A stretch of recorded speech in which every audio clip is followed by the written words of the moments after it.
South Africa eases COVID-19 restrictions due to the decline of new infections. The former ruling APRC party handed a petition to the government against the TRRC. And Nigerian catfish dealers are making decent earnings despite challenges in the fishing industry. Well, this and more coming ahead in News Desk.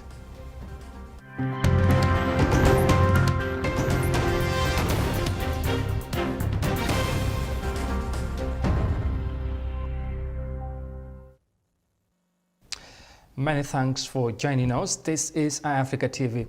I am Amadou Kante, and now the news in detail. Now, South Africa's government has eased some of the COVID-19 lockdown restrictions as the number of infections takes a downslope. According to the presidency, the Rainbow Nation is faced with two enemies, one being the pandemic and the devastating violence that hit the country a few weeks ago. Despite the latest move, the government is also intensifying efforts to popularize vaccination programs. Let's have more details of that in this report. President Cyril Ramaphosa says South Africa has passed the peak of the third wave of COVID-19 infections. He says this necessitates the easing of some of the lockdown restrictions. Under adjusted level 3, people can travel between provinces for leisure. Alcohol sales are permitted, and nighttime curfew will start an hour later at 10 p.m. and end at 4 a.m. And schools will reopen this week. Restrictions imposed on indoor and outdoor gatherings will, however, be maintained. Announcing the new measures, the president told the nation that the country is fighting two battles. These are the coronavirus pandemic as well as the violence and looting that was witnessed in the past few weeks in KwaZulu-Natal and Gauteng provinces. Ramaphosa listed a range of measures to assist businesses which have been hit by the pandemic, as well as those specifically affected by the recent unrest in KwaZulu-Natal and Gauteng. He also announced the reinstatement of the social relief grant. It will run until March 2022. On the vaccination front, according to the president, 10% of the population has received at least one jab of the COVID-19 vaccines. In the coming weeks, Ramaphosa says the government will substantially increase the rate of vaccinations. People between the ages of 18 and 34 will be allowed to register for vaccinations from the 1st of September. The South Africa's government eases COVID-19 lockdown restrictions as the number of COVID-19 cases declined in the country. Coming back home, the interim party leader of the APRC, Fabakary Tombong Jatta, has handed over a petition to the Attorney General and Minister of Justice for onward transmission to the president during a peaceful protest against the TRRC on Monday. According to him, the petition is not about the TRRC's recommendation, as they have no idea on what is in the Commission's reports, but it is about the appointments and the process throughout the course of the hearings, describing the TRRC as illegal. Details of that in this report by Fatma Kasim. Following the recent conclusion of the TRRC public hearing, APRC party militants on Monday took to the street to show their dissatisfaction in the manner in which the TRRC was set up. The interim party leader Fabakary Tombong Jatta said the selection of members of the commission was unconstitutional, and as such, its recommendation should be thrust out. Mr. Jatta observes that the APRC is not against the TRRC investigations into the alleged activities of the former government after being in power for 22 years. According to him, it is the people's right to find out the truth on some of the allegations made against the former regime. What we wanted and what we had cried for was that it should be done honestly, transparently, and for the greater interest of the Gambian people.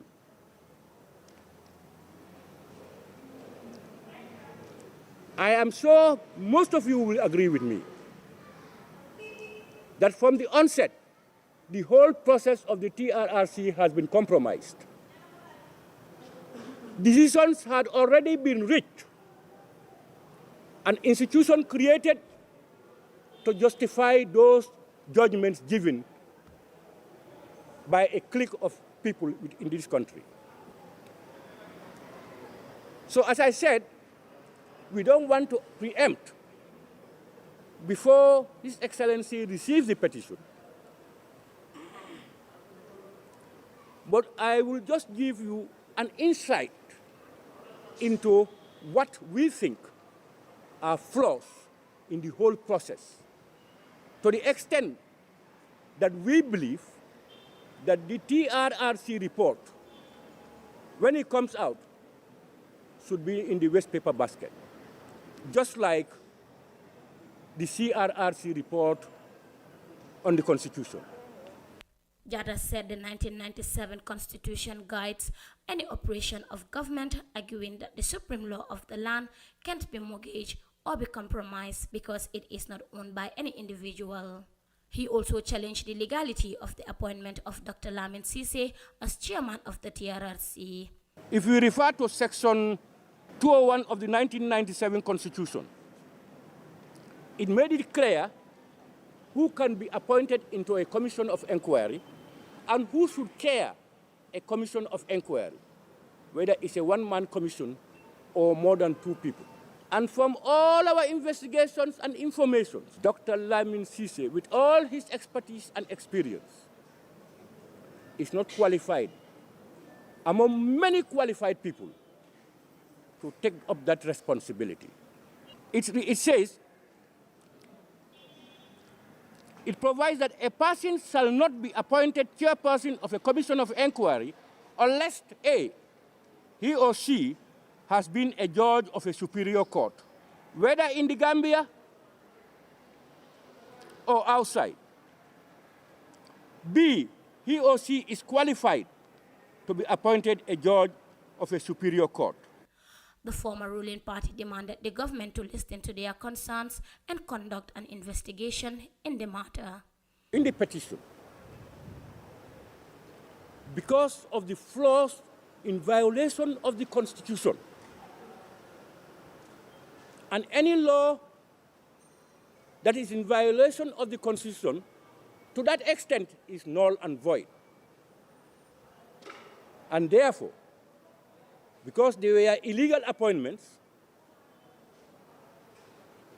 in our opinion, anything that comes out of the TRRC is just tissue paper.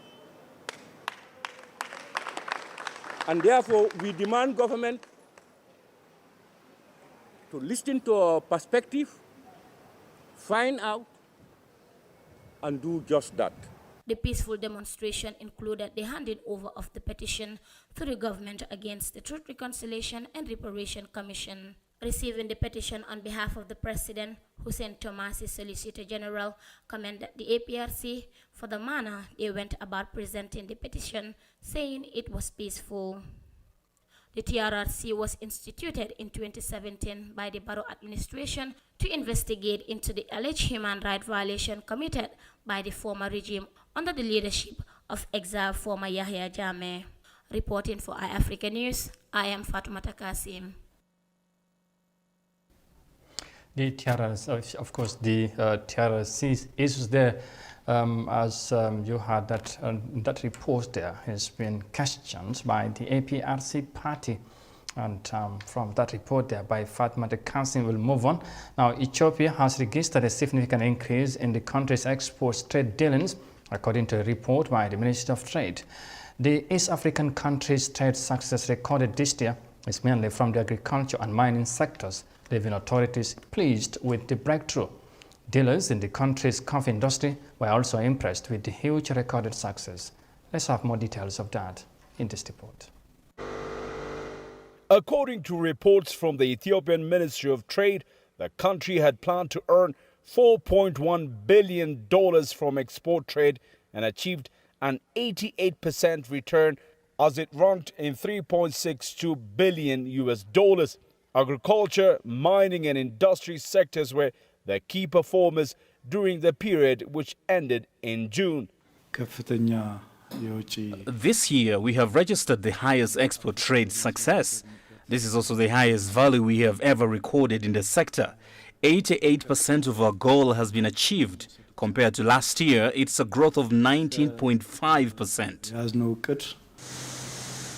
Ethiopia has also announced it earned $906 million from coffee export alone in the just concluded fiscal year that commenced in June 2020. This was obtained from 248,000 tons of coffee that the Horn of Africa nation exported to several countries such as the United States, China, and several EU states.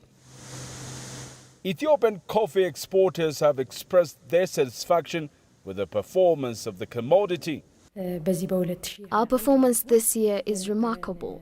Our market share was not affected globally, even though we're passing through some difficult times as a country. I say we have delivered on what is our responsibility as coffee exporters. Coffee exports have an increase of over 6% despite the outbreak of the COVID-19 pandemic. This is mainly attributed to the country's modern trading system that has enabled exporters to be closely assisted by the Ethiopian Commodity Exchange Platform, or ECX. Coffee experts in Ethiopia expect production to continue rising amid increased demand. As you are aware, coffee trading has lots of stakeholders involved. Coffee exporters have been vigilant, and we are working around the clock to ensure the quality of coffee, meeting the required volumes as well as timely delivery to the international market. For us to increase the quality and add value to our coffee, we want all our parties to work with us. That's from the government to farmers and exporters. The government says that the historic export trade success is also highly attributed to the strong follow-up and evaluation mechanism devised by authorities in the country. In September, the newly elected Ethiopian administration under Prime Minister Abiy Ahmed is expected to announce its plan for better economic growth. What is known as a homegrown economic plan is what Ethiopia will use to define its economic priorities and pave the way for an all-rounded growth over the next 5 years. And from that report there in Ethiopia, Addis Ababa, we would now take a break and come back shortly with the remaining of the stories. Stay with us, there's more coming ahead. The locations, the design, the materials used, all the way down to the latest details, are few of many things that we focused on when we envisioned the airport residency. As proud innovators of community estates, the airport residency in Old Yundum, a project by Swami India International, offers unique gated community with 3- and 4-bedroom villas and duplexes. Just 5 minutes away from the Banjul International Airport. Luxury, convenience, and accessibility are some of the reasons you should consider this great housing opportunity. With a clubhouse, a playground, access roads, and parking facilities available for your dream home or a valuable investment, you will find all you need at Airport Residency here in Old Yundum.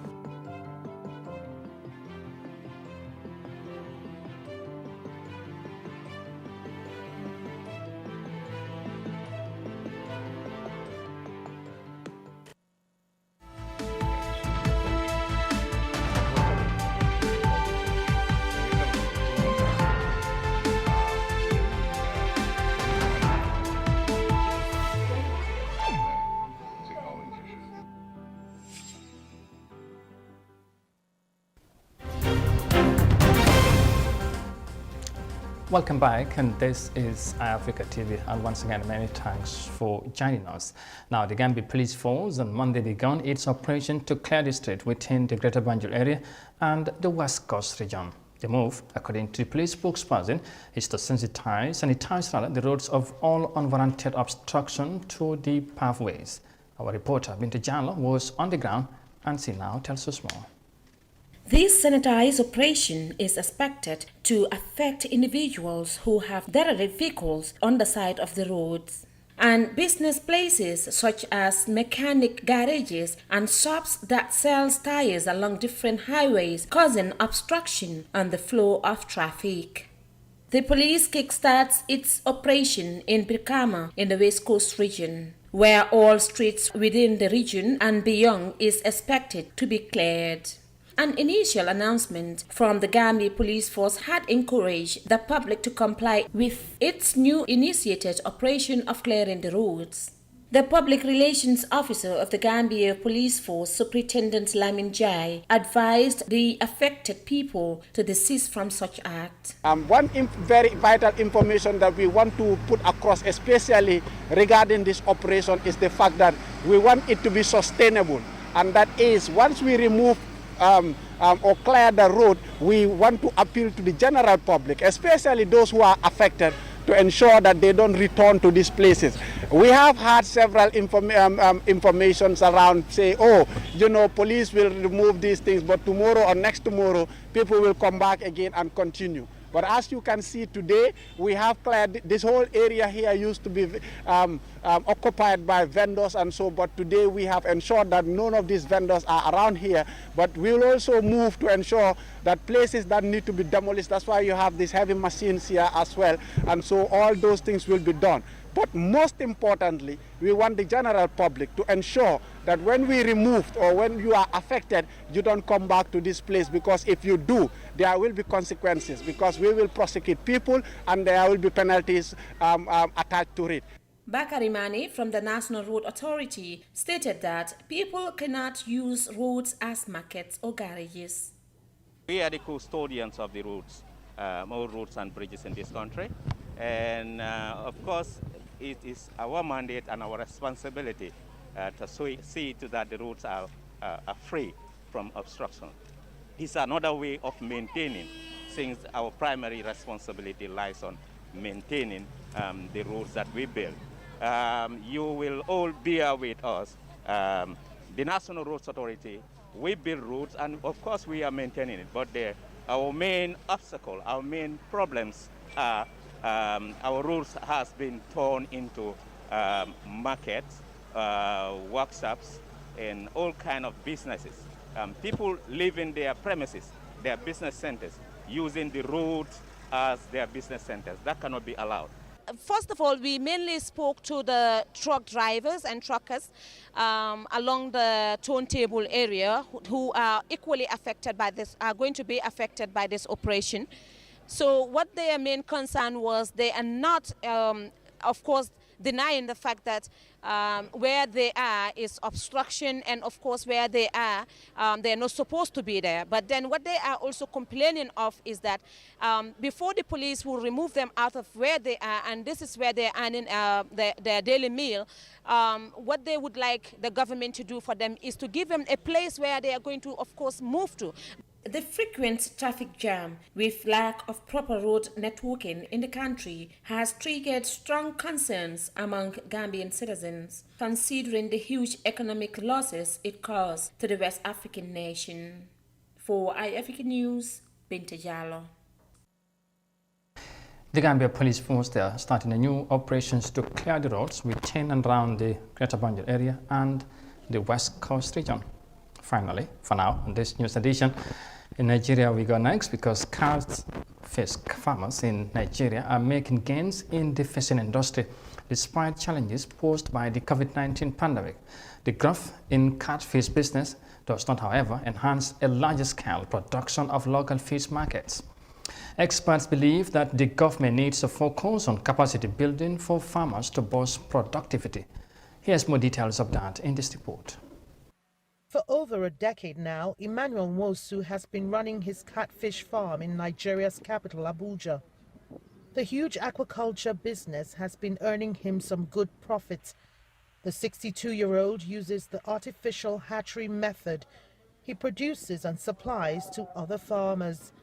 He harvests over 60 metric tons of catfish yearly and makes good profits.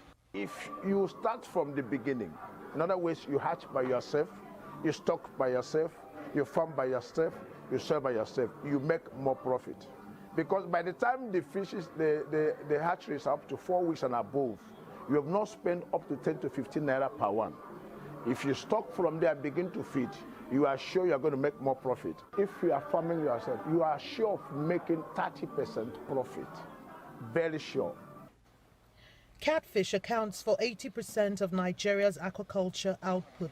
Fresh, smoked or dried, it's a favorite for many local delicacies and highly sought after by the pharmaceutical industry.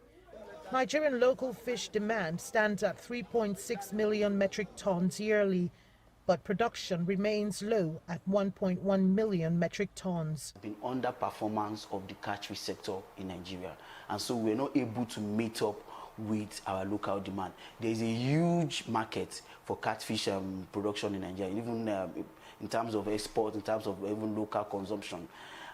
With the deficit in production, we need at least 400,000 new catfish farmers every year to be able to meet up with local demand. Nigeria currently exports about 100 metric tons of catfish yearly. An expansion is much needed as it provides a viable option for export earnings. In the Americas, in the Middle East, and even in the Europe, there's a huge market for Africans that are there, even for Nigerians that are migrated to those countries. They yearn for the catfish, and then there's a huge potential. Though a profitable venture, catfish farmers complain that factors like the high cost of feeds, climate change, and bacterial infections affect their yield. Nigerian government has been making diversification efforts from crude oil and investing in agriculture. Experts say governments investing in farmers' trainings and localized feed factories will help farmers like Emmanuel Wosu boost production and maximize profits. And of course, from that inspiring report there from Big Brother Nigeria, as catfish business is gaining momentum in the West African country. Well, viewers, that report brings this news edition to an end, but for more details on this and other stories, as always, you can visit on our website on iafrica.tv. But for now, many thanks for the privilege of your company. Thanks for watching. Stay now, of course, stay safe and do have a very pleasant afternoon. Bye for now.